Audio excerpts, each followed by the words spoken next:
Hello मेरे प्यारे बच्चों, कैसे हो? Wishing all of you very good morning. चाहे आप किसी भी टाइम में देख रहे हो, जब मिल रहे हैं तब सवेरा है या नहीं है? तो जैसे हम केमिकल बॉन्डिंग टॉपिक डिस्कस करने जा रहे हैं, तो केमिकल बॉन्डिंग में कुछ टॉपिक तुम लोग ऑलरेडी देख चुके हो और आज ऐसे एक टॉपिक देखने जा रहे हैं, डिस्कस करने जा रहे हैं, जो कि हमारी जिंदगी के साथ कुछ ना कुछ ताल्लुकात है। तो कैसे ताल्लुकात है?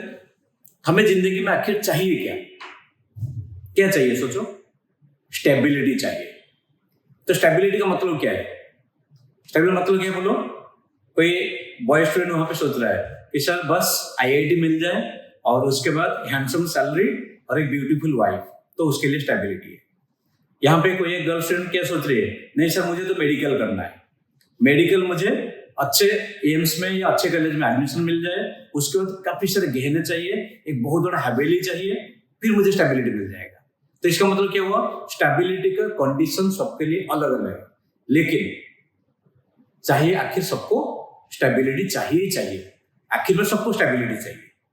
तो स्टेबिलिटी तो ऐसे नहीं मिल जाएगा, उसके लिए कुछ ना कुछ खर्चा करना पड़ता है। सिर्फ पैसे नहीं, किसी को टाइम देना पड़ेगा, किसी को एनर्जी देना पड़ेगा, मतलब कुछ ना कुछ खर्चा करना पड़ेगा। तो ऐसे ही एटम के केस में भी होता है। हर कोई एटम को क्या चाहिए? स्टेबिलिटी चाहिए। तो स्टेबिलिटी मिलेगा कैसे? स्टेबिलिटी एनर्जी खर्चा करके मिलेगा। तो स्टेबिलिटी और एनर्जी वो दोनों क्या है? Inversely proportional. जो ज्यादा स्टेबल होगा वो लेस एनर्जेटिक होगा, जो लेस स्टेबल होगा वो मोर एनर्जेटिक होगा। तो हर कोई एटम को स्टेबिलिटी चाहिए।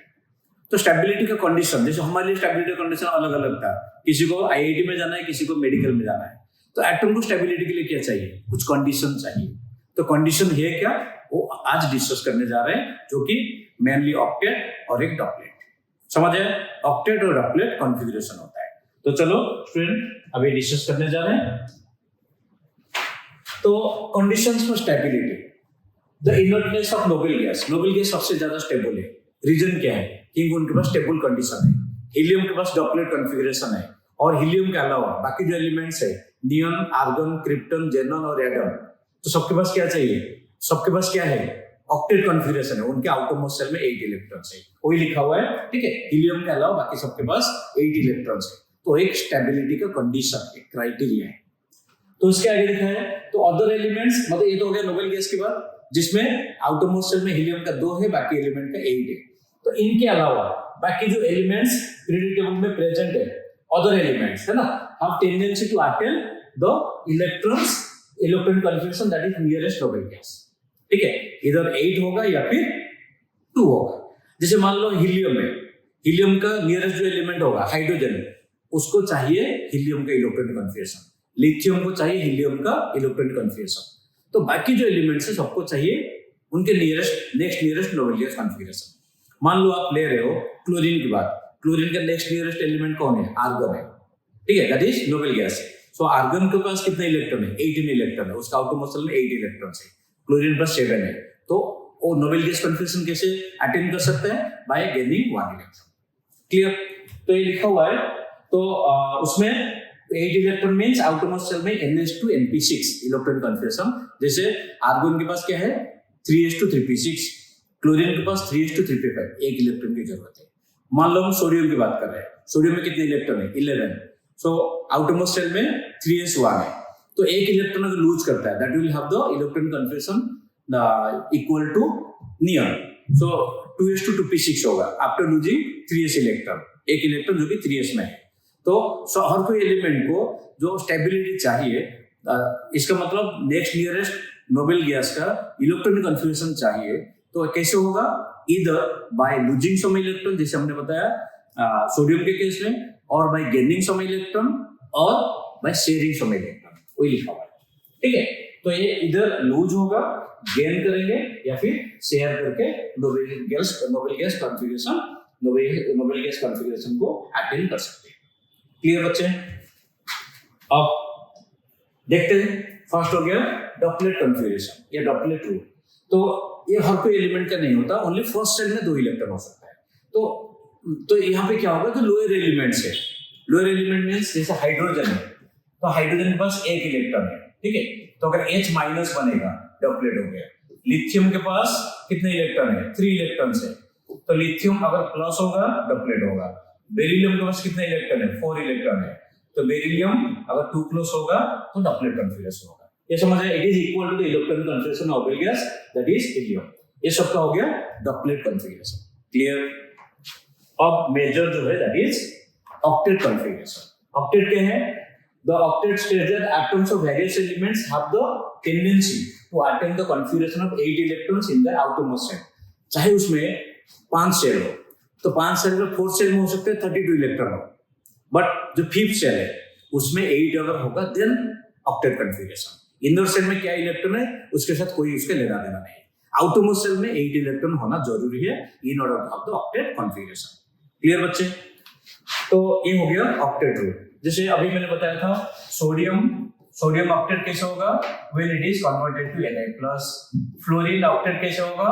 When it is converted to F-। तो ये सब इलेक्ट्रॉनिक कॉन्फ़िगरेशन ऑक्टेट कॉन्फ़िगरेशन है। और octet configuration doublet configuration majority case में एक एलिमेंट का स्टेबिलिटी के बारे में बताते हैं। हमें काफी सारे, चाहे ऑर्गेनिक हो या इनऑर्गेनिक कंपाउंड हो, ठीक है, उसमें स्टेबिलिटी अटेन करने के लिए ऑक्टेट या डबलेट मेजॉरिटी होता है। तो is it the only criteria या उसमें कुछ लिमिटेशंस होता है? तो उसमें कुछ लिमिटेशंस है। ऑक्टेट मेजॉरिटी है बट उसमें कुछ लिमिटेशंस है। ये इसलिए डिस्कस करने जा रहे हैं कहीं तुम्हारे दिमाग में ये ना आ जाए कि ऑक्टेट है मींस वही स्टेबल होगा, जिसमें ऑक्टेट नहीं है वो एग्जिस्ट नहीं करेगा। स्टेबिलिटी तो अलग बात है, वो एग्जिस्ट नहीं करेगा। अब हम डिस्कस करने जा रहे हैं कई सारे मॉलिक्यूल एग्जिस्ट करते हैं जिसमें ऑक्टेट नहीं है और वो स्टेबल भी है, एग्जिस्ट भी करते हैं, स्टेबल भी है, तो उनके बारे में कुछ डिस्कस करने जा रहे हैं। ठीक है, तो क्या लिखा देखो, although octet rule is quite useful for understanding the structure of most of inorganic and organic compounds, mainly of the second period element. Third period होता है but mainly second period element का तो है ही। The periodic table, in the period table it is not universal, मतलब ये एक ही नहीं, ये तो है ही, इसके अलावा और भी कुछ कंडीशंस है या उसको हम लिमिटेशंस ऑफ ऑक्टेट की बात करते हैं। There are many compounds where this octet rule is not applicable. There are many compounds where this octet rule is not applicable. तो वो कहाँ पे limitations होता है, क्या क्या examples है, उसको लेकर हम डिस्कस करने जा रहे हैं। तो फर्स्ट आ गया, फर्स्ट क्या है? incomplete octet of the central atom। incomplete means complete नहीं है, less means उसको क्या बोल सकते हो? Electron deficient compound. और लेस मीन्स उसका हाइपोवैलेंट, अगर मोर होगा हाइपरवैलेंट, लेस मीन्स हाइपोवैलेंट और इलेक्ट्रॉन डेफिशिएंट कंपाउंड, और incomplete octet of the central atom. तो there are number of stable compounds in which the central atom is not surrounded by 8 electrons in the 8 electrons, that means it is incomplete octet. जैसे हम अगर बात करें BF3 का case, boron central atom है, कितने electron थे? 3, और 3 इलेक्ट्रॉन से शेयर कर रहा है, तो टोटल कितने हो गए? 6 इलेक्ट्रॉन्स हो गए। Is it incomplete octet? Yes. AlCl3, aluminium कितने इलेक्ट्रॉन आउटरमोस्ट शेल में थे? 3 इलेक्ट्रॉन थे, 2 8 3 3 इलेक्ट्रॉन थे, और 3 के साथ फिर शेयर कर दिया, कितने हो गए? 6 इलेक्ट्रॉन्स हो गए, तो that is also incomplete octet. ठीक है, तो यहाँ पे क्या लिखा? This is essentially the case with the elements of the group 1 2 and 3 in the period table having less than 4 valence electron. जिसमें लेस देन 4 वैलेंस इलेक्ट्रॉन होता है, उनके केस में हम देखें कि वहां पे 8 इलेक्ट्रॉन्स है नहीं। अगर 8 इलेक्ट्रॉन आउटरमोस्ट शेल में है नहीं, फिर भी एग्जिस्ट भी करते हैं, स्टेबल भी है, तो इसका मतलब क्या हुआ? This is one of the limitation of octet configuration, that is incomplete octet. और क्या है? और इनकम्प्लीट है तो एक्सपेंडेड ऑक्टेट भी होगा। तो नेक्स्ट एक्सपेंडेड ऑक्टेट और हाइपरवैलेंट। Incomplete हाइपोवैलेंट, expanded हाइपरवैलेंट। तो हाइपरवैलेंट में है क्या देखो, the elements of the third period on onwards जो एलिमेंट्स प्रेजेंट है, जहां पे डी इलेक्ट्रॉन्स इन्वॉल्व होते हैं, ठीक है। अगर डी इलेक्ट्रॉन इन्वॉल्व होते हैं तो वहां पे वो अपना वैलेंसी को एक्सपांड कर सकते हैं, अपना कोवैलेंसी को एक्सपांड कर सकते हैं, जो कि हम कोवैलेंट बॉन्डिंग टॉपिक में डिस्कस किए हैं। अगर देखना चाहते हो वो वीडियो को जाकर देख लो, कोवैलेंट बॉन्डिंग जो टॉपिक है उसमें क्लियरली दिया हुआ है। ठीक, तो third period onwards of the period table have addition to NS and NP। NS NP तो सेकंड पीरियड में भी हो रहे हैं, बट यहाँ पे NS NP के अलावा और क्या हो रहे हैं, ND orbitals also available for the bonding. In compounds of these elements, the octet rule is not obeyed as the central metal or central element हो सकता है, central metal या non-metal is invariably surrounded by more than 8 electrons. Such compounds are known as expanded octet. चलो example देखते हैं. PCl5. अब बताओ phosphorus के आउटरमोस्ट शेल में कितने इलेक्ट्रॉन्स है? 5 2 8 5 15 इलेक्ट्रॉन्स है. तो अगर 5 इलेक्ट्रॉन है और 5 इलेक्ट्रॉन शेयर कर रहा है तो कितने हो गए? 10 इलेक्ट्रॉन्स. SF6 सल्फर, तो ये फास्फोरस था, सल्फर के 6 इलेक्ट्रॉन थे और 6 से शेयर कर रहा है तो कितने हो गए? 12 इलेक्ट्रॉन हो गए. तो क्या हो गया? ये हाइपरवैलेंट हो गया, मींस 8 से ज्यादा हो गया. तो अकॉर्डिंग टू ऑक्टेट रूल ये बनना नहीं चाहिए. मींस फास्फोरस PCl3 बनने के बाद और आगे बनाना नहीं चाहिए. सल्फर SF2 बनाने के बाद और आगे बनाना नहीं चाहिए. इवन तुम्हें ये भी पता है SF4 भी होता है. तो यहाँ पे कितने हैं? 6 इलेक्ट्रॉन आउटरमोस्ट शेल में थे और 4 इलेक्ट्रॉन शेयर हुए. तो यहाँ पे कितने इलेक्ट्रॉन आ गए? 10 इलेक्ट्रॉन आ गए, जो कि बनना नहीं चाहिए था. ठीक, तो बट बन रहा है. इसका मतलब क्या है? It is the limitation of octet rule, octet configuration. अब नेक्स्ट है noble gas compounds. Noble gas compound अभी हमने देखा था स्टार्टिंग में. Noble gas pass octet configuration है, स्टेबल कॉन्फ़िगरेशन है और हर कोई एलिमेंट नोबेल गैस जैसे बनना चाह रहे हैं. क्या बनना चाह रहे हैं? हर कोई एलिमेंट नोबेल गैस जैसे बनना चाह रहे हैं, चाहे वो इलेक्ट्रॉन लूज करके या गेन करके या फिर शेयर करके. लेकिन यहाँ पे क्या है? नोबेल गैस खुद ही कंपाउंड बना रहा है. अगर नोबेल गैस खुद ही कंपाउंड बना रहा है इसका मतलब ये तो जरूर लिमिटेशन है. तो कौन सी नोबेल गैस? हर कोई नोबेल गैस नहीं. जो नोबेल गैस आप बोल सकते हो जेनॉन के कुछ कंपाउंड्स है और क्रिप्टॉन के कुछ कंपाउंड्स है और रेडॉन, वो तो सब रेडियोएक्टिव हो गए. जेनॉन के मेजर कंपाउंड्स है और कुछ क्रिप्टॉन के भी कंपाउंड है जो कि मेनली ऑक्सीजन और फ्लोरीन के साथ होता है. ऑक्सीजन फ्लोरीन सर क्यों होता है इसके लिए हम बाद में डिस्कस करेंगे. बट ऑक्सीजन फ्लोरीन दोनों फर्स्ट और सेकेंड मोस्ट इलेक्ट्रोनेगेटिव एलिमेंट है. फ्लोरीन और ऑक्सीजन, उनके साथ ही जेनॉन कंपाउंड बनाता है. ठीक, तो कितने सारे कंपाउंड्स है? तो जेनॉन के देखो HCF2, HCF4, HCF6, HCO3, HCO4 और ऑक्सीफ्लोराइड है ना.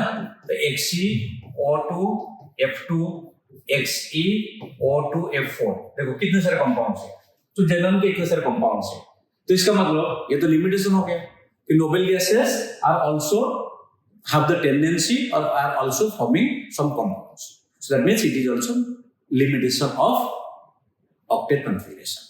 ठीक है बच्चे. अब नेक्स्ट है, ये भी एक इंपॉर्टेंट टॉपिक है. क्या है? ऑड इलेक्ट्रॉन वाले. Odd means unpaired electron exist कर रहे हैं. तो जैसे हम अपने लाइफ में भी हमें सबको क्या चाहिए? फ्रेंड चाहिए, साथी चाहिए.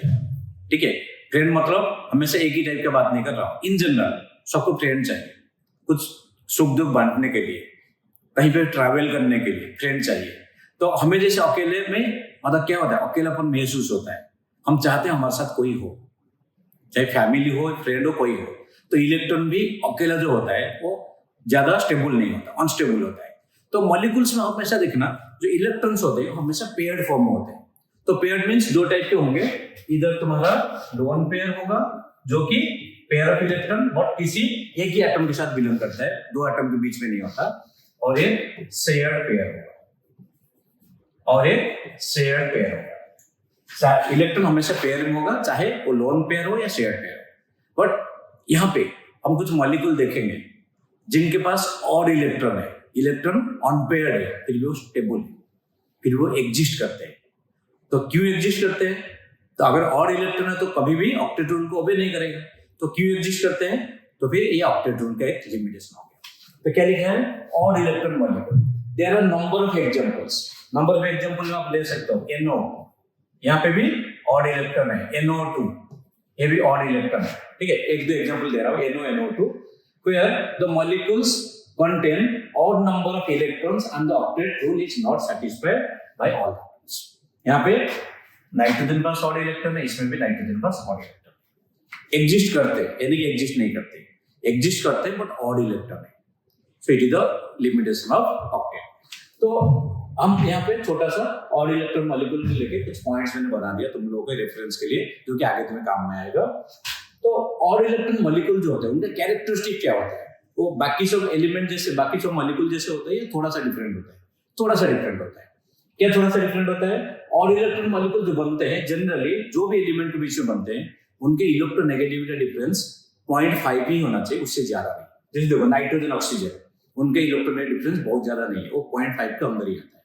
ठीक है, तो वही मॉलिक्यूल है, कुछ मॉलिक्यूल है जो कि ऑड इलेक्ट्रॉन मॉलिक्यूल बनाते हैं, बाकी हर कोई एलिमेंट ऑड इलेक्ट्रॉन मॉलिक्यूल नहीं बना सकते। एक हो गया। मैक्सिमम डिफरेंस कितना होना चाहिए? 0.5 का डिफरेंस होना चाहिए। Next, the molecules or ions containing odd electrons are highly reactive. ये समझ आया? एग्जिस्ट करते हैं बट हाईली रिएक्टिव। तो अगर रिएक्टिव है तो फिर क्या करेंगे? Greater tendency to form dimer. NO2 dimer होकर क्या बनता है? N2O4 बन जाता है। तो जो ऑड इलेक्ट्रॉन मॉलिक्यूल है वो डाइमर बनाते हैं। डाइमर बनने का और भी क्राइटेरिया है, हम एक और क्लास में डिस्कस करेंगे। तो यहाँ पे ऑड इलेक्ट्रॉन मॉलिक्यूल्स है, it can make dimer. Next, the bond length of 3 electron bond is intermediate between the double bond and single bond. Double bond में कितने इलेक्ट्रॉन होते हैं? 4। सिंगल बॉन्ड में कितने इलेक्ट्रॉन है? 2। और यहाँ पे अगर ऑड इलेक्ट्रॉन मींस 3 इलेक्ट्रॉन है 2 एटम के बीच में, तो इनका जो बॉन्ड लेंथ होगा सिंगल बॉन्ड और डबल बॉन्ड के मिड में होगा। क्लियर? तो ये हो गया लिमिटेशंस। तो ये तो मेजर लिमिटेशंस है। इनके अलावा और भी कुछ लिमिटेशंस है जिसको ऑक्टेट रूल एक्सप्लेन नहीं कर पाया। ऑक्टेट रूल इनके बारे में कुछ इंफॉर्मेशन दे नहीं पाया। क्या है? फर्स्ट देखो, octet rule fails to account for the shape of the molecule. तो एक मॉलिक्यूल का मान लो H2O है, उसका शेप क्या होगा? HCF4 है, उसका शेप क्या होगा? CH4 है, उसका शेप क्या होगा? इसके बारे में ऑक्टेट रूल में कोई भी इंफॉर्मेशन नहीं था। Next, the octet rule doesn't indicate the stability of the molecule. मतलब ये बता देगा स्टेबिलिटी है, बट बाकी जो मॉलिक्यूल है जिसमें ऑक्टेट रूल नहीं है तो स्टेबल है या अनस्टेबल है। ऑक्टेट रूल जैसे हो तो अनस्टेबल होना चाहिए, बट ये जो स्टेबल हो गए क्यों हुए उसके बारे में नहीं बता पाया। दैट मींस जैसे बताया था stability and energy, it doesn't explain the nature of the attractive force operating between the atoms. जो अट्रैक्टिव फोर्स है उनका नेचर क्या है, इसके बारे में भी कुछ इंफॉर्मेशन दे नहीं पाया ऑक्टेट रूल। ओके स्टूडेंट्स, तो ये ऑक्टेट रूल था, छोटा सा टॉपिक है बट मजेदार टॉपिक था। तो ऑक्टेट रूल है, ऑक्टेट रूल में उसका लिमिटेशन डिस्कस किया, डॉपलेट कॉन्फ़िगरेशन डिस्कस किया। आई होप ये टॉपिक तुम्हारे काम में, और ये टॉपिक सिर्फ 11-12 स्टूडेंट नहीं, 9-10 स्टूडेंट भी इसको रेफर कर सकते हो। ओके स्टूडेंट्स, तो आज के लिए मैं खुद को साइन आउट कर रहा हूँ। myself Prabhat Kumar Behera, your chemistry teacher. So hope to meet you in the next video. All the best. Good luck.